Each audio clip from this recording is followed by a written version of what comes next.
যুক্তরাষ্ট্রে ভারতীয় প্রধানমন্ত্রী নরেন্দ্র মোদীর কট্টর সমালোচককে হত্যা করতে ভারতীয় গোয়েন্দা সংস্থা রয়ের কর্মকর্তা বিক্রম যাদবকে পাঠানোর তথ্য উদ্ধার করেছে মার্কিন গোয়েন্দারা। মার্কিন গণমাধ্যম ওয়াশিংটন পোস্ট মঙ্গলবার এক রিপোর্টে এই উদ্বেগজনক তথ্য দিয়েছে। এর আগে ব্রিটিশ গণমাধ্যম দ্য গার্ডিয়ানও ভারতীয় গোয়েন্দা সংস্থা রয়ের কর্মকর্তারা বিদেশের মাটিতে অর্ধশতাধিক হত্যাকাণ্ডে জড়িত বলে রিপোর্ট করেছিল।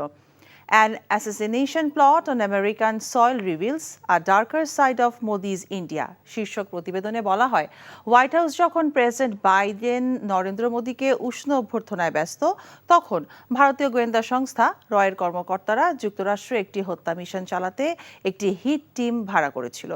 বিদেশের মাটিতে নয়াদিল্লির কিলিং মিশন নিয়ে মার্কিন গোয়েন্দা সংস্থা CIA, FBI তদন্ত করছে এবং নরেন্দ্র মোদী ও তার ঘনিষ্ঠদের এই সব মিশনে সংশ্লিষ্ট খুঁজে পেয়েছে। বিকাশে কম খরচে ক্যাশ আউটের লিমিট বেড়ে 50,000, প্রিয় এজেন্টও 2টা।